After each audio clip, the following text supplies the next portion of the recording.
اعوذ باللہ من الشیطان الرجیم بسم اللہ الرحمن الرحیم وَلِكُلِّ أُمَّةٍ جَعَلْنَا مَنْسَكًا لِيَذْكُرُوا اسْمَ اللَّهِ عَلَى مَا رَزَقَهُم مِّن بَهِيمَةِ الْأَنْعَامِ۔ اور ہر امت کے لیے ہم نے قربانی کا ایک نظام مقرر کیا ہے تاکہ وہ اللہ کا نام لیا کرے ان مویشیوں پر جو اس نے انہیں عطا کیے ہیں۔ فَإِلَٰهُكُمْ إِلَٰهٌ وَاحِدٌ فَلَهُ أَسْلِمُوا، تو جان لو کہ تمہارا معبود ایک ہی معبود ہے تو تم اسی کے سامنے سر تسلیم خم کرو۔ وبشر المخبتین، اور اے نبی صلی اللہ علیہ وآلہ وسلم بشارت دے دیجئے عاجزی اختیار کرنے والوں کو۔ الذین اذا ذکر اللہ وجلت قلوبہم، وہ لوگ کہ جب اللہ کا ذکر کیا جاتا ہے تو ان کے دل لرزا اٹھتے ہیں۔ والصابرین علی ما اصابہم والمقیم الصلاۃ ومما رزقناہم ینفقون، اور ان کو جو بھی تکلیف پہنچے اس پر صبر کرنے والے اور نماز قائم کرنے والے ہیں، اور جو کچھ ہم نے ان کو دیا اس میں سے وہ خرچ کرتے ہیں۔ والبدن جعلناها لکم من شعائر اللہ، اور قربانی کے اونٹوں کو ہم نے تمہارے لیے شعائر اللہ میں سے بنایا ہے۔ قربانی کے جانور خاص طور پر اونٹ بھی اللہ کے شعائر میں سے ہیں۔ لکم فیہا خیر، تمہارے لیے ان میں بھلائی ہے کہ ان کا گوشت تم خود بھی کھاتے ہو اور غربا کو بھی کھلاتے ہو۔ فاذکروا اسم اللہ علیہا صواف، تو تم ان پر اللہ کا نام لو انہیں صفوں میں کھڑا کر کے۔ صواف صوافہ کی جمع ہے، یعنی صف میں کھڑے ہوئے۔ یہ اونٹوں کی قربانی کا طریقہ بتایا گیا ہے کہ انہیں قبلہ رو صف بستہ کھڑا کر کے نحر کرو۔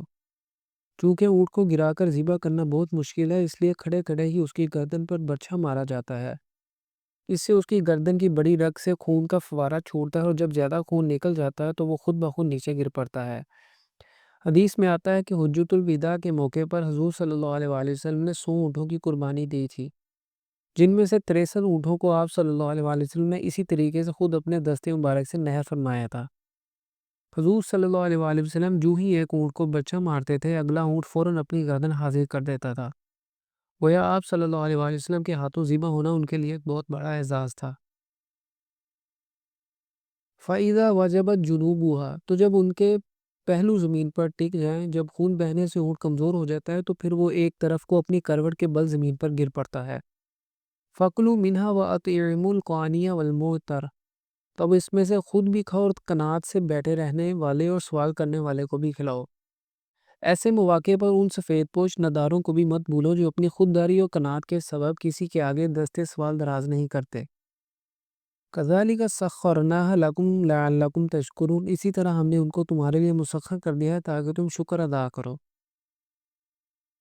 لَن يَنَالَ اللَّهَ لُحُومُهَا وَلَا دِمَاؤُهَا وَلَكِن يَنَالُهُ التَّقْوَىٰ مِنكُمْ، اللہ تک نہ تو ان کے گوشت پہنچتے اور نہ ہی ان کے خون، لیکن اس تک پہنچتا ہے تمہاری طرف سے تقوی۔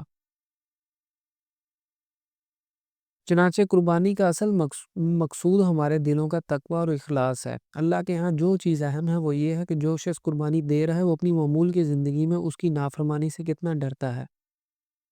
كَذَلِكَ سَخَّرَهَا لَكُمْ لِتُكَبِّرُوا اللَّهَ عَلَىٰ مَا هَدَاكُمْ، اسی طرح اس نے انہیں تمہارے لیے مسخر کر دیا ہے تاکہ تم اللہ کی تکبیر کیا کرو اس ہدایت پر جو اس نے تمہیں بخشی ہے۔ وَبَشِّرِ الْمُحْسِنِينَ، اور اے نبی صلی اللہ علیہ وآلہ وسلم محسنین کو بشارت دے دیجئے۔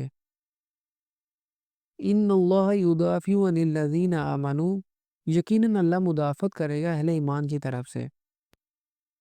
ان اللہ لا یحب کل خوان کفور، اللہ بالکل پسند نہیں کرتا ہر بڑے خیانت کرنے والے ناشکرے کو۔ یہ یقیناً مشرکین مکہ کا تذکرہ ہے جو ایک طرف خیانت کی انتہائی حدود کو پھیلانگ گئے تو دوسری طرف ناشکری میں بھی تنگ انسانیت ٹھہرے۔